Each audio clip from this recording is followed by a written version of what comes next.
None of the native Bougainvillians could be trusted. Several parties of coast watchers and downed flyers had betrayed the enemy. He was unable to secure up-to-date intelligence about Japanese movements and unable to move around the island safely. Reed called for evacuation of all the coast watchers from the island.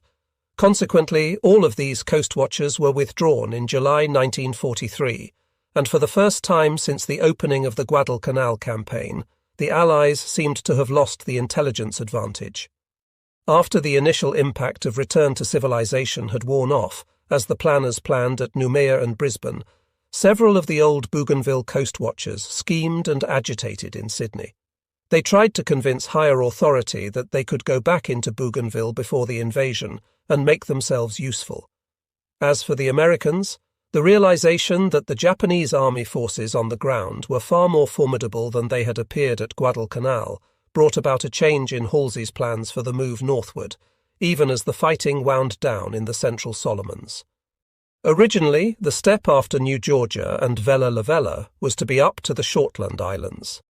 Since the beginning of the South Pacific Campaign, these islands had been a major Japanese base for sea and air operations. But in September, Halsey's subordinate commanders agreed that this approach must be abandoned. At first, they suggested an attack on Choiseul, the next big island up the Solomons chain, almost opposite Vella Lavella. But the main object of this whole drive was to isolate and destroy Rabaul as a base, and Choiseul was still too far away from Rabaul to permit ready air attack. This point was made by General MacArthur when the South Pacific plans were brought to him, and since he was the overall commander, those plans were changed.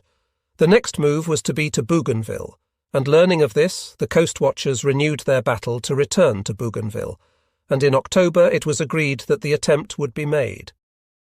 Captain Eric Robinson, usually known as Wobby because of a lisp, led a party that would land in the north. Coast watcher Keenan, another veteran of Bougainville, led a party to the south. Keenan's party was landed on the southwest coast on October 26 by the submarine Guardfish, and the submarine then continued north to disembark Wobby's party. The latter landed between two Japanese camps and played hide-and-seek with the enemy for the next day or so, before getting situated so as to call for numerous airstrikes on Japanese positions when the time came. By the end of October, the Japanese had moved many men onto Bougainville. The island was headquarters for the Northern Solomons Defence Force, and around the Buin airfield, the 17th Army and the 6th Division had 15,000 men. The Navy's 8th Fleet had several hundred more men there, and at the No. 1 base headquarters at Shortland Bay, which consisted of about 6,800 men. Also, the South Seas No. 4 garrison consisted of 5,000 men, plus the Navy's coast artillery battalions at the Shortlands and Balal Island, and Balale with its airfield was a completely Navy operation. In the Gazera Bay, Empress Augusta Bay area, the Army had stationed about 3,000 men, most of them in the south. The Navy had 200 men there. At the Buka Air Base and the installations around it, the Army stationed 5,000 men and the Navy 1,000 men. Most of the force was in the south, where Kahili, Kieta and Kara airfields were located. By far the most important of these was Kahili. The next largest force was established on the north tip of the island, on both sides of the narrow Buka Passage that separates Buka Island from Bougainville. Two important airfields were located there, Bonis and Buka, and the area chosen by Admiral Halsey and his staff was at Empress Augusta Bay, a large semicircular indentation on the western side of the island. The specific point of landing would be at Cape Torokina on the north end of the bay. In a sense, the choice was inevitable. The only other practical landing place was on the other side of the island, and that would have involved running the gamut of Japanese air bases from Choiseul to Rabaul. The great deficiencies of this landing place were the terrain, a low, swampy coastline, and the anchorage, which was unsuitable for large vessels, but Empress Augusta Bay it was to be. By mid-October, the Japanese were certainly expecting something, but they did not know quite what. Admiral Koga, the chief of the combined fleet, had been bringing in aircraft to reinforce the 11th Air Fleet for 2 months, and more than 700 planes had come down the pipeline from Japan. Some of these had been lost in the battles over New Georgia and Kolombangara, but the strength of the force was growing. In October, Koga added to it by assigning planes from the carrier fleet to the shore. He was planning another major air operation to slow the Americans down. The Allied air forces were still making inroads into the 11th Air Fleet with heavy air raids. The 5th United States Air Force on New Guinea was devoting its attention to Rabaul, which was still too far from American bases in the Solomons for effective attack. Admiral Halsey's planes were attacking Bougainville, here again, and then the war was reversed. The Japanese had staged at Munda to attack Guadalcanal. Now the Americans at Guadalcanal staged at Munda to attack Bougainville. The new Munda base worked day and night to service aircraft that came in, many times after dusk. The failure of the Japanese airmen to come to grips with new technology and new problems was more apparent than ever. Japanese fighter discipline was limited. Once a fracas in the air began, it seemed to be every man for himself. The Allied airmen, to the contrary, stuck together, and almost always a fighter pilot had a wingman alongside for mutual protection. This difference led to such incidents as the second mission of P-38 Squadron 339 on October 10. During the first mission of the day, the P-38s had escorted a B-24 bomber force on a raid of Kahili airfield at the southern tip of Bougainville. In this mission, the pilot's job was to stick with the big boys and protect them from enemy fighter runs. They followed doctrine and still managed to shoot down or damage 4 Zeros, with no losses of their own. In the afternoon, after refueling at Munda, the P-38s went on a second mission to escort a PBY Dumbo rescue plane that was looking for survivors from a crashed B-24 of the morning mission, who had been seen floating in the waters of the Coral Sea. Halfway along, the rescue force was jumped by 15 Zeros, and a melee began. The Japanese used their old dogfight technique, each pilot selecting a target and then going off on his own.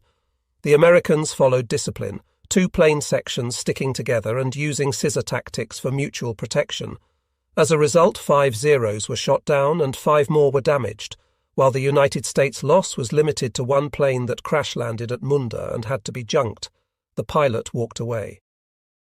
The American air effort was also causing serious destruction of planes on the ground, as on October 12, when the 5th Air Force made a major strike of B-25s and B-24s against the Rabaul port and airfields. They caught many planes on the ground and destroyed a number of them. Admiral Kusaka was eager to begin the new air effort against the American planes that were harrying Rabaul and Bougainville. Even now the myth persisted that Admiral Yamamoto's Operation 1 of the spring had been effective.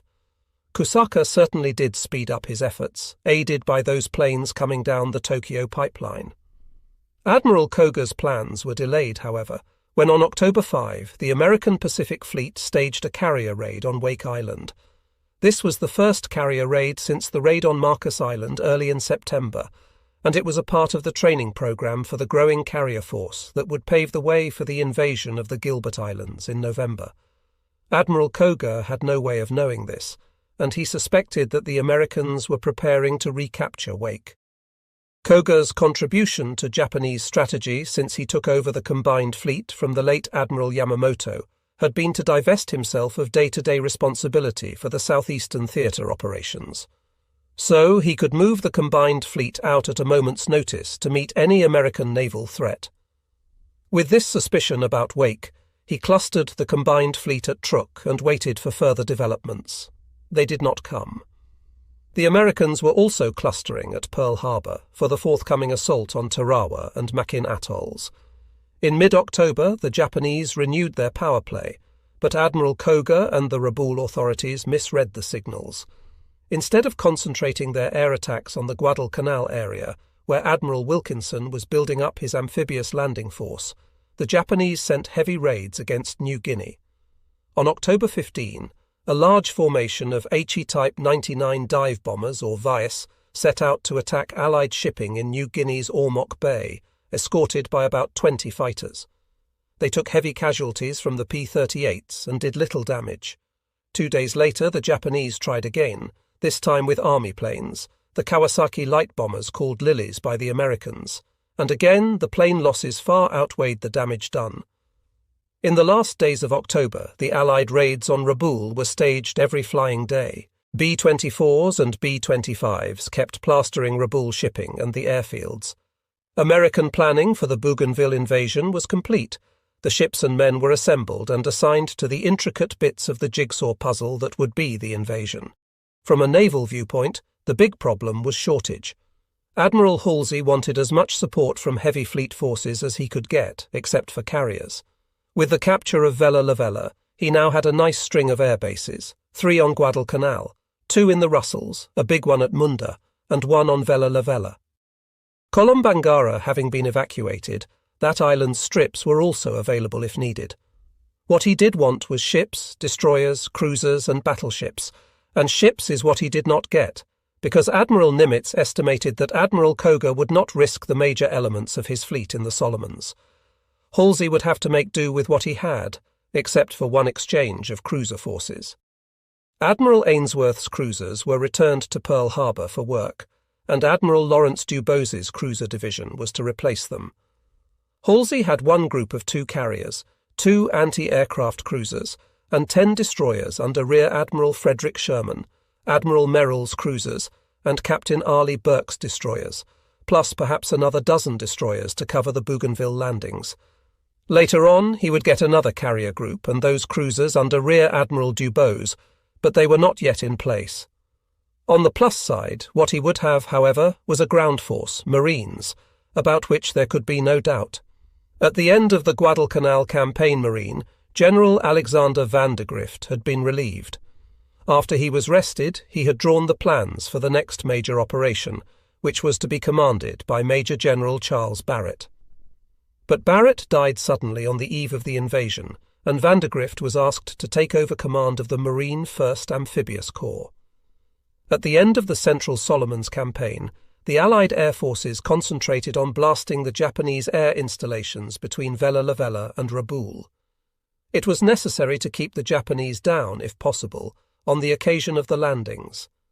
Empress Augusta Bay is just about 200 miles from Rabaul, and if the enemy air force was in full flower, it could do immeasurable harm to the invasion. So every day that weather permitted operations, the Allied planes were in the air, hitting the enemy. As usual, the Allied claim to planes destroyed in these forays was high, about 125, and the claim to planes lost was low, about 25.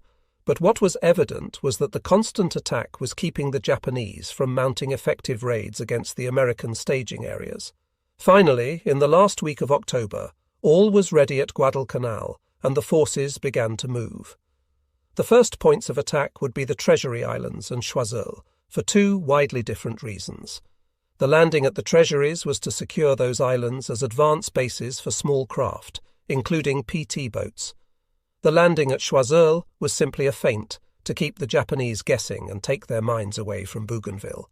The Treasuries were defended by only a few hundred troops. Rear Admiral George H. Fort was put in charge of the amphibious operations. The initial landings would be carried out by 3,700 troops of the 8th New Zealand Brigade Group under Brigadier R.A. Rowe. The date was set, October 27. In the last few days before the invasion, the Allied forces were understandably nervous. Although Admiral Halsey had ordered his air force to neutralize the Japanese fields in the area that day, Admiral Fort and Brigadier Rowe knew that the Japanese had about 25,000 troops stationed in the Buan Shortland area at the southern tip of Bougainville and about 85 Daihatsus to transport them. If they caught wind of the invasion and acted, they could make it across the 17 miles from Shortland Island in an hour or 2, so surprise was the key word. The other heartening element was the knowledge that on the same day a landing would be staged at Choiseul, which ought to keep the Japanese off balance. In mid-October, the New Zealand soldiers and the American sailors practiced landings on Florida Island until they were used to each other's ways. Then they were loaded aboard transport destroyers and landing craft, infantry for the trip into battle. They were escorted up the slot by Admiral Merrill's cruiser-destroyer force. As the ships sailed north on the evening of October 26, the Japanese float planes were out, and they dropped a number of flares. Admiral Fort was certain that his invasion fleet had been spotted and looked for trouble that night and the next morning. But Japanese communications were not what they had once been, and the float planes did not get the word back to Rabaul, at least not in time for any serious action that night. At 5:40, in the morning of October 27, in pea-soup weather with rain falling, the first 7 destroyers arrived off Sterling Island, which controls Blanche Channel. They began to unload their troops, and with the rising of the sun came a northeast wind that blew the clouds away, and for most of the rest of the day the weather was fine and clear. At 6 o'clock, a fighter cover of 32 planes arrived over the invasion beach and began orbiting, prepared for enemy reaction. Destroyers laid down a barrage of 5-inch shells on the beach as the small craft carried the invading troops in. The barrage stopped 5 minutes before they were to land, and the landings were carried out at several points, and they drew very little reaction from the Japanese. On Sterling Island, some boats came under fire from machine guns, mortars, and one 40mm gun.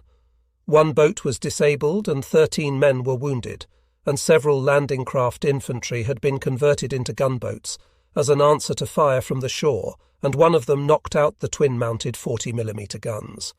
There was no doubt that the Japanese had been surprised, and defensive fire was spotty and slow in coming. In some areas of the landing there was no fire at all, but when the ships began to move into Blanche Harbour, several mountain guns began firing on them. When tank landing ship 399 came into land, she was subjected to mortar fire and received several direct hits. Also, only 25 feet back of her landing place was a strong pillbox, which spouted machine gun and rifle fire.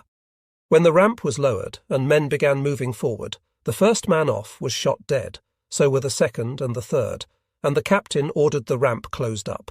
The men aboard could not bring their guns to bear on the pillbox while aboard, and they could not get off. The skipper of the tank landing ship asked for permission to back off the beach. It was denied. Then one of the New Zealanders saw that they had a bulldozer aboard the tank landing ship. He climbed aboard and raised the blade of the bulldozer to protect himself against frontal fire. The ramp was lowered, and the bulldozer went rumbling down onto the beach, with a half-dozen New Zealanders behind, sheltered by the side of the tank landing ship, firing their Bren guns to cover him. The bulldozer driver moved around to the blind side of the pillbox, lowered the blade, and ploughed. Exit pillbox and enter New Zealanders. The Japanese in Rabaul were surprised, as the Allies had hoped, and so no surface forces tried to interdict the early morning landing. But as the landings began, the word flashed to Rabaul, and the first airstrike of the day started out for the Treasuries. Zeros arrived in mid-morning and began mixing it up with the Allied air patrol, with casualties on both sides. On the land, the defenders got better organised by noon and began directing effective gunfire from 75mm mountain guns and mortars against the beach and the ships off Sterling Island. Tank landing ship 399 took several hits, one of which wrecked her capstan machinery. Then a shell exploded in a dump of ammunition that had just been unloaded and threatened to destroy tank landing ship 399. At last she was given permission to back off the beach and delay her unloading. The first Japanese bombers arrived over the Treasuries, but were met by P-38s at high altitude and P-39s and P-40s down low. A number of the Japanese planes were shot down, and, as important, the attack was frustrated so that no ships were hit, although unloading on the beach had to be suspended for an hour. The same pattern occurred on the other beaches of the Treasuries, where the Allies landed. The most stringent resistance was encountered by the New Zealanders' 29th and 36th Battalions that landed near Falamai on Mono Island. They attacked the Japanese headquarters, which was west of the Saveki River. The Japanese here had several heavy machine guns, heavy mortars, and 75mm mountain guns. The New Zealanders moved in steadily and effectively. Before noon, 2nd Lieutenant L.T.G. Booth led a platoon to capture 2 of the mountain guns, and an hour later he and his men captured a 90mm mortar. They had only 27 wounded, and by nightfall the Japanese had been pushed back into the jungle, and the New Zealander beachhead was secure. That night the Japanese tried to recapture their headquarters area, which held most of their food supply, but they were driven off. The tactics of noise and confusion that had now become familiar to the Americans were new to the New Zealanders, but they weathered the storm well, although they lost 2 men dead and 9 wounded to rifle grenades and sniper fire. Altogether, that first day had been successful. The New Zealanders held the islands, and altogether Americans and New Zealanders had suffered 115 casualties to take them. The Japanese had removed their dead and wounded, and their casualty figures were unknown. At Truk and Rabaul, the Japanese High Command puzzled over the meaning of the Treasury Islands invasion. Admiral Koga could not resist the thought that it was a feint, caught off base at the time of the Vella-Lavella landings that had bypassed Kolombangara. The Japanese were now not quite sure what to expect. Their difficulty was increased by the activity on the New Guinea front, and for Admiral Koga felt like a cat forced simultaneously to watch 2 rat holes on opposite ends of the kitchen. One could draw the conclusion that the air raids on Rabaul, the feint at the treasuries, and the increased air pressure from New Guinea meant an immediate invasion of New Britain Island. With that in mind, Admiral Koga watched what the Allies were doing in the Solomons, but he did not take decisive action. On the other hand, Imperial headquarters in Tokyo was much aroused by the events of October 27. Tokyo did not much care whether the invasion was to be Bougainville or Choiseul or New Britain. What the Imperial General Staff did care about, desperately, was the maintenance of its long-range plan, called then the Roe Operation. The Roe Operation called upon the combined fleet to force the decisive battle on the Americans. Until that time, it was absolutely essential that the Southeast Area Command hold out every step of the way, and Tokyo so reminded Admiral Koga on the night of October 27. On October 28, it rained hard all day. The New Zealanders moved around on the islands, extending their perimeters and investigating. The Japanese moved back doggedly, a few Zeros appeared, and several made low-level strafing attacks on the beaches and exposed positions. Enemy bombers came over and dropped 30 bombs, but these fell harmlessly in the jungle. The most vigorous fighting in the campaign came at the end, beginning on the last day of October, when the Japanese began a series of strong attacks near Soanatolu on the far side of Mono Island. These troops, the main body of the force on Mono Island, had moved from the Falamai area through the jungle of the Soanatolu River Valley.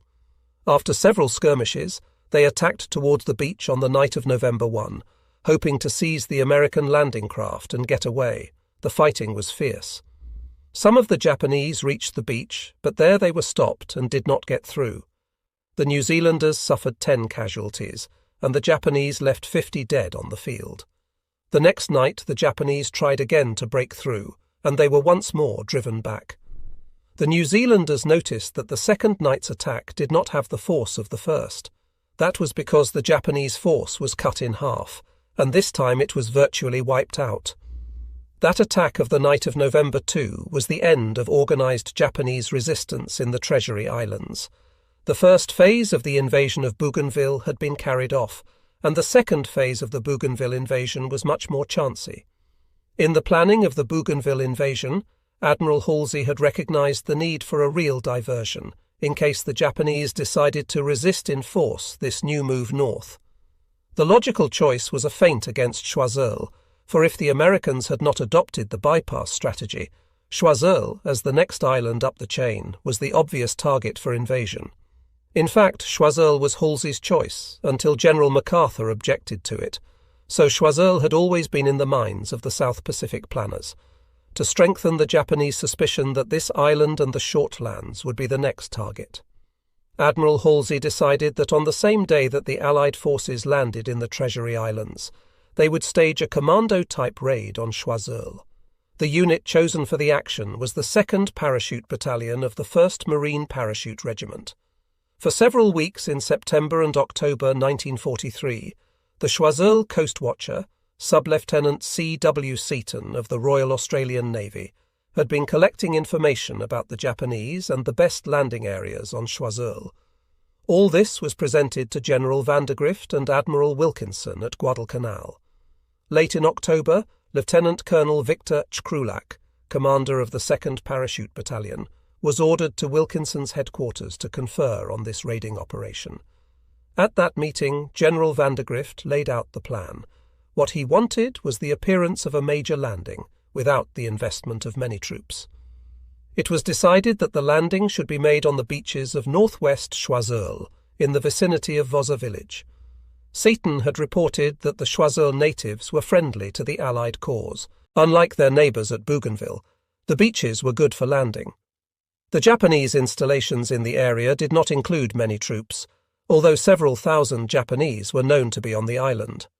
The 2nd Battalion of the Japanese 23rd Infantry Regiment was located in the northern part of the island, with an outpost at the village of Sangigai. So the plan called for the landings, an attack or two to establish the fact that a force was ashore, and then the establishment of a patrol base for PT boats. With that information, Lieutenant Colonel Krulak went back to his 750-man battalion in camp on Vella La Vella to figure out how to make that number seem like 10 times as many. On the afternoon of October 27, as the Japanese at Rabaul were still reacting to the New Zealand landing in the Treasury Islands, Krulak and his men loaded up 4 destroyer transports and 8 landing craft. Since Japanese air activity around Choiseul had been heavy recently, they stayed alongside the shore until after dark and then headed across the water to Choiseul, escorted by the destroyer Conway. The night was just what they wanted, dark and moonless. The sea was calm, and there were no Japanese in sight, but that calm did not last all the way across the Coral Sea. Shortly before midnight, the force was sighted by a Japanese float plane, which dropped a bomb or two. The bombs scored a near miss on one destroyer transport, but did no real damage. It was uncomfortable enough, however, for Krulak and his officers to know that they were no longer alone. At about midnight, the ships reached a point a little more than a mile off the northwest coast of Choiseul and pulled up. The landing began. Coast Watcher Seaton was waiting for the Marines with about 80 natives who would carry supplies. Another Japanese float plane came over and dropped 2 bombs near the Conway. No harm was done, except to increase the tension of the men on the ships and those going ashore. By 2 o'clock in the morning, the landing was complete, and the ships were beginning to move away from Choiseul, leaving behind only 4 small landing craft for the Marines' use in scouting. Coast Watcher Seaton led the battalion across the beach, then into the jungle and up a trail until, at 6 o'clock in the morning, they had reached a wooded plateau a mile above Vosa. This point was to be the base of operations, with outposts up and down the beach. The Japanese now knew the Allies had come, but just where they had landed was a different matter. After the Marines had moved inshore, a party of natives had gone back to the beach and brushed away every boat mark, every boot track, every sign of a landing of foreigners. In the morning, Japanese planes came over, searched the area and bombed, but without effect they had not discovered the hiding place of the Marines. The next step for Lieutenant Colonel Krulak was to let the Japanese know incontrovertibly that the Marines had landed. He led a patrol to the bank of the Vagara River, where the Marines discovered a handful of Japanese unloading a daihatsu. The Marines took cover and ambushed the Japanese, and they sank the landing barge, killed 7 Japanese, and left the bodies on the beach. That would make the point. That same day, a squad of Marines of Company F went out on another patrol in the Vagara River vicinity. They were supposed to set up an ambush for any Japanese patrol that came along too, but they did not fare so well. They encountered a Japanese patrol and got into a fight, and when it was over, the sergeant in command could find only 2 of his men, so who had ambushed whom? On October 29, Lieutenant Commander Krulak decided to make an attack on the Japanese positions at Sangigai. It was scheduled for the next day. He ordered up an airstrike, and dutifully, at 6:10 in the morning of October 30, a dozen torpedo bomber fighters and 26 Navy fighters came in to drop 2 tons of bombs in the area. At that point, there were about 150 Japanese at Sangigai, but reinforcements were not far away to the south, and they could be expected to show up soon after the bombing. The Marines were already in motion, moving up to Vosa village, where they found the rest of the missing squad intact. The battalion then waited for landing craft to come up and take them to the vicinity of the Vagara River. When the boats showed up, however, they were mistakenly identified by some of those attacking planes as Japanese and strafed until one Marine pulled out an American flag and began waving it. The aviators then ceased and desisted and buzzed them, giving the thumbs-up sign. Since nobody had been hurt, the Marines could return it without too many curses. The friendly air attack had damaged one landing boat, so the battalion had to give up the idea of approaching by sea. Led by local scouts, the men marched until they reached a point near the Vagara River, where they ran onto a Japanese outpost. After firing a few shots, the Japanese fell back to their base at Sangigai. Lieutenant Colonel Krulak then began his attack. He intended to envelop the position. One company would move down the beach line and attack from the north. The rest of the battalion would move inland around Sangigai and attack from the east. They set out Company E. Coming down the coast had little trouble. Company F, going inland, found the terrain difficult. They were marching through rainforest with its high trees cutting out the light, slippery footing on muddy ground, lianas, creepers and roots to trip them up. Further, this unit was accompanied by the machine gun section and part of an experimental rocket platoon, and this meant heavy equipment. The going was slow, and HR was supposed to be 2 p.m., but at that time E Company was still more than a mile from its objective. When the time came, Krulak listened for the sound of gunfire. There was nothing, and he began to conjure visions of ambush. But then the sound of the E Komapny rockets broke the silence, and just then the scouts reported to Krulak that the enemy was dead ahead. When the small Japanese garrison of Sangigai learned of the impending attack by a much larger force, they withdrew from the village toward prepared positions in the mountains. Thus, the coastal column had no difficulty in entering Sangigai, which was deserted. But at almost that moment, Krulak's force moved up to the perimeter of the Japanese mountain position, which the Japanese garrison had just reached. Krulak's men began to move forward, firing. They found the Japanese in bunkers and rifle pits among the huge banyan trees with their multiple trunks that gave such good shelter. Snipers had climbed into the trees and were firing down on the Marines. Krulak sent one platoon around to the enemy's left to flank.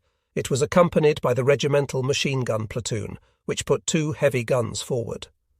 The Japanese in the forward line were thus threatened and fell back, but they did not leave easily or quickly, and in the fighting. Colonel Krulak and Captain Spencer Pratt of F Company were both wounded. The Japanese fell back, but almost immediately executed a banzai charge, in which the Japanese riflemen crawled and wriggled up to the line, and then rushed forward shouting, screaming, hurling grenades and bayoneting. They penetrated the Marine line. The cost was heavy, and this first wave fell back, but it was followed almost immediately by another charge, and again the Marines' M1 rifles and the machine guns took a heavy toll. After the Japanese had again retreated, the Americans counted 74 Japanese bodies on the field. But Krulak also had his casualties, 6 men dead and 12 men wounded, 2 of them seriously. The Marines stopped to bury their dead and then went back to the Vagara River to wait. Company E had an easy time of it. The men entered Sangigai without opposition and blew up all the Japanese installations with demolition charges. They also destroyed a new daihatsu and captured a number of Japanese papers, including charts of the Bougainville Choiseul area that showed a Japanese minefield of the Shortlands area and the daihatsu routes. Company E then turned about and returned to the Vagara River. The next day, the Navy landing boat crews had repaired the damaged boat, and the craft were able to return Krulak's force to the base at Vosa. On the afternoon of November 1, a Dumbo plane arrived at Vosa and evacuated the wounded to Guadalcanal. The charts of the Japanese minefield were also sent back to Admiral Halsey, and he ordered up a mine-laying mission for the Shordans area. During the battle for Bougainville, at least 2 Japanese ships were sunk in the middle of channels that appeared on their charts to be perfectly safe. After destroying the Sangigai garrison, Lieutenant Colonel Krulak had to be ready for a swift Japanese countermove from the south, where the majority of troops were located. He waited. Meanwhile, an airdrop replenished the supply of 250 hand grenades and explosives, as well as rice for the native carriers and scouts. The orders had been to make a big noise to frighten the Japanese. And so on, October 31, Major Warner Bigger, the battalion executive officer, set out to the north with a large patrol. He learned that the Japanese had already reoccupied Sangigai and were rebuilding the installation there. What the Marines did not know was that the immediate area was actually teeming with Japanese who had been brought over from Kolombangara. Bigger encountered several small units, but had no way of understanding the significance of these patrols. Bigger returned with his report to the base that night, and the next day he set out with 90 men to move up the coast, destroying Japanese outposts, and then shell the small craft base in Choiseul Bay. There was another smaller base on Guppy Island, south of the bay. That was given as an alternative target. Major Bigger had his difficulties. The maps showed that the Warrior River, which he wanted to use for movement, was navigable by small schooners. But the landing craft continually grounded, and the boats had to be abandoned. Rigger's scouts did not really know the terrain, and got the unit hopelessly mired down in a swamp. Bigger sent Lieutenant Rea Duncan back with the radio to get in touch with Krulak, and the Japanese moved in between Bigger and Duncan and surrounded Duncan. The lieutenant and his squad managed to break through the line, get to the boats, and make their way to Vosa, where he reported that Bigger was cut off. Lieutenant Colonel Krulak then asked Guadalcanal for an airstrike and a PT boat mission against the Japanese in the area to cover Rigger's retreat. But Major Bigger did not know that the Japanese were behind him, and on the morning of November 2 he moved on toward Choiseul Bay with the help of a local warrior who did know the terrain. He sent a small patrol back to the Warrior River to tell the boat crews to meet them up the coast. The patrol ran into the Japanese and had to fight its way through, losing one man, Corporal Winston Gallagher. Bigger pushed on through the swamp and jungle to Choiseul Bay. He ran into a 4-man Japanese patrol. The Marines opened fire and killed 3 of the Japanese, but the 4th man escaped into the jungle, and Bigger had to assume that the American presence would be reported. It seemed too risky to move further toward Choiseul Bay, so he elected to hit the alternative target at Guppy Island, which was a supply dump for the Choiseul Bay area. The trouble was that the shore facing Guppy Island was overgrown with trees and bushes that hung to the water's edge, so the mortars had to be set in the water, with only their muzzles protruding. It was not the easiest mortar position in the world, but the mortarmen managed to put 120 rounds of high-explosive shells into the area, and they hit something for a large fire erupted. Satisfied that he had made enough of a racket to impress the Japanese, Major Bigger then headed back toward his base. He still knew nothing of the Japanese behind him, and when he reached the mouth of the Warrior River, Major Bigger first set up the defense perimeter and then settled down. After a rest, he would send a patrol across the river to make contact with Lieutenant Duncan's patrol, which was supposed to be there. Several of the Marines asked for permission to go for a swim, and Bigger gave it. The Marines dove in and began swimming, and upstream a Japanese patrol was moving along the bank of the river when one member saw the swimmers.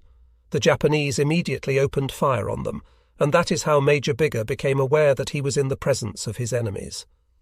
The Japanese moved swiftly down the bank of the river and attacked the Marine position, not knowing how strong it was.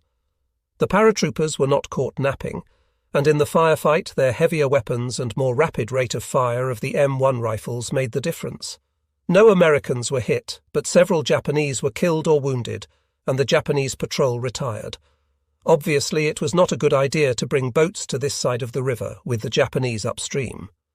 Major Bigger sent Lieutenant Samuel Johnston, Platoon Sergeant Frank Muller, and Private Paul Pareto swim across the river to find Duncan and see that the boats did not move across the river. They swam across. What happened next is still a matter for conjecture. One story has it that just as they were about to stand up and walk to the beach, another Japanese patrol fired on them. Private Pare escaped because he was a slow swimmer and had lagged way behind the other 2. In any event, it is definite that he turned around and swam back to the western shore of the river and reported to Major Bigger what was happening. One story has it that Lieutenant Johnston was wounded by the Japanese volley and sank into the water, and Sergeant Muller was killed. As Pare swam away, he said he saw a Japanese come to the water's edge and haul Johnston's limp body ashore. Another story has it that Johnston went on ahead and managed to make contact with a Choiseulian member of the Coast Watcher team who led him towards the headquarters. They ran into a patrol, said the Coast Watcher, and Lieutenant Johnston surrendered. Whatever had happened, Johnston and Muller were lost. When Private Pare told his story, at first Major Bigger believed that his patrol had been fired on by Duncan and his men, who had not correctly identified them. Consequently, he brought out a large American flag and waved it at the river. The result was a burst of gunfire that answered the question. Meanwhile, Lieutenant Duncan was bringing the boats down to the Warrior River. They had just turned in toward the mouth when the gunfire began. The Navy officer in charge of the boats wanted to turn back, but Duncan persuaded him to go on to the west bank. The landing in the rough surf was covered by the Marines ashore, who turned their full firepower across the river and upstream. All went well enough, despite the roughening weather and the heavy seas, until one boat took a big wave and the motor flooded. The crew couldn't get it started again. The boat began to drift toward the enemy shore, and it seemed inevitable that both the men and the vessel would be lost. Then, like the United States cavalry in the Cowboys and Indians movies, a PT boat appeared on the scene. The Marines and the Navy crew leapt aboard the PT boat, and the landing craft scuttled itself on a coral reef. Another PT boat came up, and the two vessels covered the remaining landing craft while loading, and then on the trip up the coast to Vosa and safety. Through captured papers, the Japanese had become aware that the American force on Choiseul was very small. They brought troops up from the south to the village of Vagara, and on November 1, the day that Bigger left to make his alarums and excursions, the Japanese began a concerted move to wipe out the paratroop unit. Their patrols around the perimeter became increasingly aggressive, and there were many brief firefights. The Japanese lost several men, and the Marines did also, and the coast watchers had reported back to Guadalcanal that the Japanese were moving on the Sangigai area, and that at least 1,000 of them were there already. General Vandergrift then decided that the best move would be to withdraw the Marines while there was time. There was no way a PT boat base could be built on that shore without bringing in many more troops. To do that would make Choiseul a major centre of action in this phase of the advance, and inviting a major action on Choiseul was not in the Halsey plans. Vandergrift gave orders that the paratroops were to be prepared to withdraw on the evening of November 3. Since the enemy was closing in on the Marines from north and south and had reached a point only 500 yards from Vosa, the preparations had to be elaborate. The Marines set up landmine fields and booby traps, using 1,100 pounds of explosive for the mines, and 243 booby traps. After darkness fell and the Marines assembled to withdraw, the results began to become apparent. The Japanese were up to their old tricks, but this time, when approaching a Marine foxhole, they found not a Marine inside, but an explosive charge that went off with a satisfying noise to the Marines. The Japanese infiltration that night slowed down remarkably. Around midnight, 3 landing craft infantries showed up on the beach, and the Marines began to embark. In 12 minutes they were off the beach and aboard the landing craft, and the perimeter remained unbroken, and the movement out was uneventful. The Choiseul feint was ended. How much good had it done? It had not, as Halsey's staff had hoped, caused the Japanese to move any large segment of troops into Choiseul. It had cost the Japanese some men, but it had also cost the Americans 9 men killed, 14 wounded, and 2 missing. What had happened to the missing men was questionable. As we have seen, there are indications that at least one was captured, and that he had enough of the overall Bougainville plan in his possession to show that the Americans had made a feint here, and that the major action was to be at Empress Augusta Bay. But, as so often happened with the Japanese, the officers at headquarters did not believe the soldiers in the field, and they ignored the warning about place and time, so the captures did not have the significance they might have had. As far as the American effort was concerned, it had really accomplished very little except the destruction of a few landing barges and several hundred tons of Japanese supplies. To counter that was an unexpected negative. The Japanese jeered that they had driven off a major American landing, and the Choiseul natives tended to believe them. This belief made the coast watchers' job much harder and tended to turn more natives pro-Japanese, as were the Bougainvillians. The coast watchers, needless to say, were not pleased with the outcome. But overall, the 2 feints at the Treasuries and Choiseul had kept the Japanese guessing and unprepared at the moment that it was important, those last few hours before the troops were to be put ashore at Empress Augusta Bay. Whatever else they had done, they had bought time and kept Admiral Kusaka and General Imamura a little bit off base. In one sense, the Americans could never have chosen a better spot for a landing on Bougainville than Cape Torokina. As the Central Solomons campaign had progressed and the 17th Japanese Army had begun to realize that there was a good possibility that they would be defending Bougainville soon, they had looked over the beach areas with an eye to Allied possibilities. They had rejected Cape Torokina as most unlikely because of the low, swampy ground. Consequently, Lieutenant General Masatane Kanda, the commander of the Japanese 6th Division, had sent only a single company of the 2nd Battalion of the 23rd Infantry to maintain an outpost there. But the Americans saw Cape Torokina in a different light. It was the best possible landing spot on the west coast of Bougainville. By landing there, the Americans would cut off the shortlands to the south and bypass a large number of troops. To be sure, these troops could be brought up to fight, but that would take some time. Further, by putting an airstrip in quickly, they would be close enough to Rabaul to attack that base. And Halsey did not forget that the whole reason for this march northward along the Solomon chain was to knock out Rabaul. To make this landing, Halsey had chosen the 3rd Marine Division. He felt more comfortable with Marines than with Army soldiers, which was certainly understandable, and particularly so given the performance of the Army on New Georgia. Major General A.H. Turnage would command the reinforced Marine Division, which meant 14,000 troops. There was plenty of transport for this invasion, troop ships and cargo vessels. A dozen of them, guarded by 11 destroyers, 8 minesweepers and a number of other support ships, began heading for Bougainville at the end of October. They took several different routes so that the Japanese search planes would be thrown off. If one unit of 4 ships was seen, that's how it was reported, the idea was to conceal from the enemy the size and power of the Bougainville landing force. Before dawn on November 1, the convoys had converged and were moving in along the west side of Bougainville. The ships would stand off about 3 miles from the beach and unload their troops into landing craft. The day dawned bright and clear, the sun came up at 6:14, and the wind was so slight that the troops lining the rails of the transports could see wisps of smoke curling upward from Mount Bagana, the live volcano that towered over this section of Bougainville. The scene was lush and green, the epitome of the tropical paradise, and as day dawned, the minesweepers moved in ahead of the transports to look for trouble. They found no mines and reported that there was enough water for the transports to follow their plan. The transports moved in. The Americans looked toward Cape Torokina and saw no evidence of the enemy. Small wonder, for the total enemy force there was the reinforced company of 270 men, with a single 75mm gun and a wireless connection to the world. General Kanda had been sure that the Allies would land east of Cape Torokina. There were about 2,500 troops in the area, but they were not readily available for defence. No one was deceived that this landing would be a cakewalk.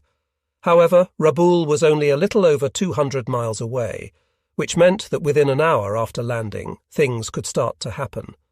Although the Army's 5th Air Force had twice claimed to have knocked out virtually the entire Rabaul Air Force, it was not true, and Halsey knew it was not true. In defence of the Army claims, it must be said that the Japanese had become masterful at the arts of camouflage and concealment. All base personnel, even pilots, had to participate in the building of fake aircraft that were cleverly designed to look like Zeros, dive bombers, torpedo planes, and twin-engined bombers. These were built by the score out of bamboo and paper. 5th Air Force planes came over and bombed and strafed, and the mock-up planes burned beautifully.